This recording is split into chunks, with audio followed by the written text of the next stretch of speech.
Hi friends అందరికీ అందరికి కూడా ముందుగా దీపావళి శుభాకాంక్షలు. మీ కుటుంబ సభ్యులకి మా ఛానల్ సబ్స్క్రైబర్స్కి ప్రతి ఒక్కరికి కూడా దీపావళి శుభాకాంక్షలు. మనం వీడియో చూసుకుని చాలా రోజులు అయింది.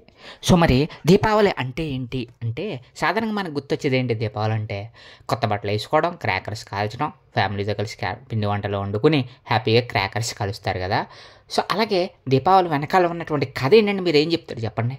సత్యభామాదేవి నరకాసురుని సంహరించింది, అందుకే ఆ రోజే అందరికీ కూడా దీపావళి వచ్చింది అని చెప్తూ ఉంటారు. నిజానికి దీపావళి వెనకాల ఉన్నటువంటి అద్భుతమైనటువంటి కథని ఈరోజు మనం తెలుసుకుందాం. అసలు సత్యభామాదేవి నరకాసురుణ్ణి ఎందుకు వధించింది? సత్యభామాదేవి యొక్క కుమారుడు అంటే సాక్షాత్తం భూదేవి యొక్క కుమారుడే నరకాసురుడే మీకు ఎంతమంది తెలుసు? సాక్షాత్తం తన కొడుకుని తానే ఎందుకు చంపుకోవాల్సి వచ్చింది? ఇది తెలుసుకోవాలంటే ముందుగా మీరు ఎవరైనా ఫస్ట్ టైం మా ఛానల్ సబ్స్క్రైబ్ చేసుకోకుండా చూస్తుంటే వెంటనే సబ్స్క్రైబ్ చేసుకుని ఈ వీడియోని లైక్ చేసేయండి ఫ్రెండ్స్. మా ఛానల్ చూస్తారని సబ్స్క్రైబ్ చేసుకోవట్లేదు.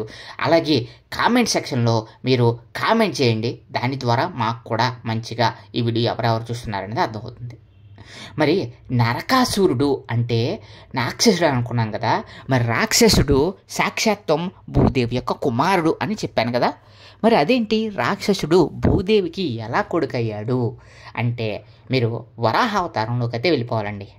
వరాహ అవతారం ఎంతమందికి తెలుసు? శ్రీ మహావిష్ణువు యొక్క వరాహ అవతారం గురించి మీరు ఎంతమంది తెలుసు? కామెంట్ సెక్షన్లో కామెంట్ చేసేయండి. వరాహ అవతారం ఎందుకు ఎత్తాడో స్వామివారు శ్రీ మహావిష్ణువు సాక్షాత్తం వరాహ అవతారం ఎందుకు తీసుకోవాల్సిందో మనందరికీ తెలుసు కదా. హిరణ్యాక్షుడు అనేటువంటి రాక్షసుడు భూమిని కూడా తన ఆధీనంలో తెచ్చుకోవాలని చెప్పేసి సాక్షాత్తం భూదేవిని తీసుకెళ్ళి సముద్రంలో దాచేస్తాడు. సముద్రంలో పాతాళంలో దాచేస్తాడు. దాంతో మొత్తం కూడా భూమండలం అంతా కూడా అల్లకల్లోలం అయిపోయి మొత్తం అందరూ కూడా ఇంకా భూదేవి మొత్తం కూడా కనిపించకుండా అయిపోయి సాక్షాత్తం మొత్తం ప్రళయం ఏర్పడిపోతుంది. భూదేవి శ్రీ మహావిష్ణువుని నన్ను కాపాడండి స్వామి ఈ రాక్షసుని నుంచి అని వేడుకుంటుంది. అప్పుడు స్వామివారు హిరణ్యాక్షుని సంహరించడానికి వరాహ అవతారాన్ని అయితే తీసుకుంటారు కదా. అలా వరాహ అవతారాన్ని తీసుకుని హిరణ్యాక్షుడితో దాదాపుగా 1000 సంవత్సరాలు యుద్ధం చేసి చివరికి హిరణ్యాక్షుని సంహరించి భూమిని తన ముఖం మీద వరాహమూర్తి అయినటువంటి ఆయన భూమిని పైకి తీసుకొస్తారు తన ముఖం మీద పెట్టుకుని. ఆ విధంగా పైకి తీసుకొచ్చినప్పుడు వరాహస్వామి తన అవతారాన్ని ఛేదించి నార్మల్గా మహావిష్ణు అవతారాన్ని అయితే మళ్ళీ నార్మల్గా అయితే ఇవ్వడం జరుగుతుంది అనమాట, తీసుకురావడం జరుగుతుంది. వరాహమూర్తి నుంచి ఆ యొక్క హిరణ్యాక్షుని చంపిన తర్వాత శ్రీ మహావిష్ణువు తిరిగి తన రూపానికి రావడం జరిగింది. అప్పుడు భూదేవి తనను కాపాడిన సంతోషించి తన వివాహం చేసుకోమని భూదేవి అయితే అడగడం జరుగుతుంది శ్రీ మహావిష్ణువుని. అప్పుడు శ్రీ మహావిష్ణువు సరే అని చెప్పి వివాహం చేసుకున్న తర్వాత వీళ్ళిద్దరికీ ఒక కొడుకు పుడతాడనమాట. ఆ విధంగా వీళ్ళిద్దరి సంగమం ద్వారా ఒక కొడుకు అయితే జన్మిస్తాడు శ్రీ మహావిష్ణువుకి, వరాహ నరసింహంలో ఉన్నటువంటి శ్రీ మహావిష్ణువుకి, అలాగే మన భూదేవికి. ఆ విధంగా పుట్టినటువంటి కొడుకే ఎవరో తెలుసా? నరకాసురుడు. వెంటనే మహాలక్ష్మీదేవికి అర్థమవుతుంది, నేను దేవతనై ఉండి నా శరీరంలో నా యొక్క కడుపులోంచి ఈ యొక్క అసురు లక్షణాలు కలిగిన నరకాసురుడు అనేటువంటి రాక్షసుడు ఏ విధంగా పుట్టాడని చెప్పి శ్రీ మహావిష్ణువు అడుగుతుంది. అప్పుడు శ్రీ మహావిష్ణువు ఏం చెప్తాడో తెలుసా? మనం కలిసినటువంటి క్షణాలు సాయంత్రం సంధ్యాకాలంలో మనం కలిసాం. ఆ విధంగా కలవడం వల్ల అసుర లక్షణాలు కలిగినటువంటి ఈ యొక్క నరకాసురుడు అనేటువంటి రాక్షసుడు జన్మించడం జరిగింది అని చెప్తాడు. వెంటనే శ్రీ మహాలక్ష్మీదేవి అయినటువంటి భూదేవిదేవి ఏం చెప్తుందో తెలుసా? ఎంతో బాధపడి తన కొడుకుని కాపాడమని శ్రీ మహావిష్ణువును వేడుకుంటుంది. మీరు మాత్రం ఎట్టి పరిస్థితుల్లోనూ నా కొడుకుని సంహరించడానికి వీల్లేదు అని చెప్పేసి శ్రీ మహావిష్ణువు దగ్గర నుంచి వరాన్ని అయితే తీసుకుంటుందండి. వెంటనే తల్లి ప్రేమను గమనించినటువంటి శ్రీ మహావిష్ణువు సరే అని చెప్పేసి వరం ఇచ్చి నీ కొడుకుని నేనైతే ఏమి చేయను, నా ఏ రూపంలోనూ నేనైతే సంహరించను, నువ్వే నీ కొడుకుని సంహరించవలసి ఉంటుంది అని చెప్పేసి అయితే చెప్పడం జరుగుతుంది. దాంతో భూదేవి మాత ఏం చెప్తుందనంటే, సరే తల్లి ఎప్పుడు కూడా కొడుకుని చంపదు కదా, కాబట్టి నేను కూడా నా కొడుకుని ఎటువంటి పరిస్థితుల్లో చంపను అని చెప్పి స్వామివారి దగ్గర సరే అని చెప్తుందనమాట. అక్కడ నరకాసురుడికి సంబంధించినటువంటి ఆ యొక్క వరాహ అవతారంలో వరాహ స్వామి అవతారంలో అక్కడ నరకాసురుడు జన్మించాడు. అక్కడ జన్మించినటువంటి నరకాసురుడు ఎంతో అద్భుతంగా మరి పిల్లవాడు పెరగాలి కదా. మరి భూదేవి ఏం చేస్తుందంటే తన తండ్రి అయినటువంటి జనక మహారాజు దగ్గరికి తీసుకెళ్ళి మరి ఈ యొక్క నరకాసురుడిని అయితే వదులుతుందనమాట. నరకాసురుడిని అద్భుతంగా పెంచమని గొప్పగా వాడిని చేయమని చెప్పేసి తండ్రికి జనక మహారాజుకి అప్పగిస్తుంది. అలా అప్పగించగానే జనక మహారాజు సంతోషించి మరి తన మనవాడిని తీసుకొని ఎంతో అద్భుతంగా ప్రఖ్యాతలు తెచ్చే విధంగా ఎంతో అద్భుతంగా గొప్పగా విద్యలు నేర్పించి గొప్పగా పెంచుతాడు. అలాగే మన నరకాసురుడు కూడా ఫస్ట్లో నరకాసురుడు రాక్షసుడు కాదండి, దేవీ భక్తుడు. మళ్ళీ ఎంతమంది తెలుసు దేవీ భక్తుడని కామెంట్ సెక్షన్లో కామెంట్ చేయండి. కామాఖ్య అని రాజధానిగా చేసుకుని పరిపాలించి అమ్మవారికి దుర్గాదేవికి ఒక భక్తుడిగా కొన్న సంవత్సరాల పాటు రాజ్యాన్ని సుఖశాంతులతో వర్ధిల్లే విధంగా చూసుకుంటూ ఉంటాడు. మరి అలా చూస్తూ ఉండగానే మరి నరకాసురుడికి మరి అసుర లక్షణాలు అనేవి రావాలి కదా. అలా కొన్ని వేల సంవత్సరాలు అయిన తర్వాత అలా చూస్తూ ఉండగానే ద్వాపర యుగంలో శ్రీకృష్ణ పరమాత్మ జన్మించిన తర్వాత నరకాసురుడిలో అసుర లక్షణాలు అయితే మొదలైపోతాయి.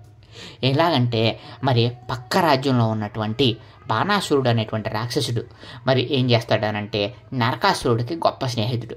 మరి అలా తెలుసుకున్నటువంటి నరకాసురుడు స్నేహితుడైన బాణాసురుడికి నరకాసురుడు ఈ విధంగా మరి అమ్మవారికి పూజలు చేయడం కానీ పేరు ప్రఖ్యాతలు తెచ్చుకుని శాంతి భద్రతలతో రాజ్యాన్ని పరిపాలించడం కానీ నచ్చదు.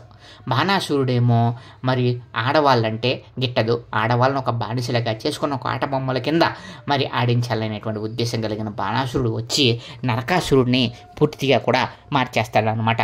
నరకాసుర ఆడవాళ్ళని మనం పూజించకూడదు, ఆడవాళ్ళని ఒక బానిసలా చూడాలి, ఆడవాళ్ళని మరి కింద తొక్కిపెట్టి మనం రాజ్యాన్ని ఏలాలని చెప్పేసి అయితే నరకాసురుడికి లేనిపోని అని చెప్పి మొత్తాన్ని మార్చేస్తాడు.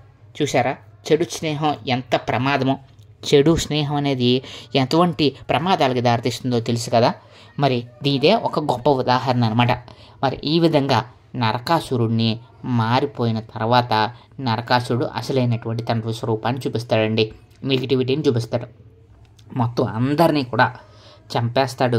అలాగే మరి రాజ్యాలని ఆక్రమించేస్తాడు, ఆడవాళ్ళని తీసుకొచ్చి బలాత్కరించేస్తాడు. ఎవరనేది చూడు, ఇంకా ఆడవాళ్ళు అయితే చాలు మొత్తం బానిసల కింద చేయాలని చెప్పేసి బాణాసురుడు చెప్పినట్టు మాటలు బాగా ఎక్కించుకుని మొత్తం కూడా అసుర లక్షణాలను తెచ్చుకుని గట్టిగా ఇంకా మొత్తం మారిపోయి మొత్తం రాజ్యాలన్నింటినీ భూలోకాలన్నింటినీ కూడా అల్లకల్లోలం చేసేస్తాడు. అలా అల్లకల్లోలం చేసినటువంటి ఆ రాక్షసుణ్ణి మరి ఇప్పుడు మొత్తం ఇంద్రలోకాన్ని కూడా ఆక్రమించేస్తాడు. అలా ఆక్రమించినటువంటి ఇంద్రలోకాన్ని ఆక్రమించగానే దేవతలందరూ శ్రీ మహావిష్ణువుని ప్రార్థిస్తారు. మరి అలా ప్రార్థించగానే శ్రీ మహావిష్ణువుకి ఆల్రెడీ తెలుసు తను కృష్ణావతారంలో ఉన్నానని చెప్పేసి. అప్పుడు సత్యభామ సమేత యుద్ధానికి వస్తాడనమాట. అప్పుడు మరి శ్రీకృష్ణ పరమాత్మ సత్యభామాదేవిని తీసుకుని యుద్ధానికి వస్తాడు. మరి ఈ యొక్క నరకాసుడు కొట్టిన బాణానికి శ్రీకృష్ణ పరమాత్మ పడిపోయినట్టు నేల కొరిగినట్టు నటించగానే సత్యభామాదేవి కోపం వచ్చి వెంటనే బాణంతో నరకాసుడిని వధిస్తుంది. ఎందుకంటే నిజానికి శ్రీకృష్ణ పరమాత్మకి తెలుసు తాను చంపలేను నరకాసురుణ్ణి. మరి తన తల్లికి ఇచ్చినటువంటి మాటను నిలబెట్టుకోవడానికి మరి శ్రీకృష్ణ పరమాత్మ ఆ విధంగా మరి నటిస్తాడు తప్ప ఆయనకి లేని శక్తి చెప్పండి.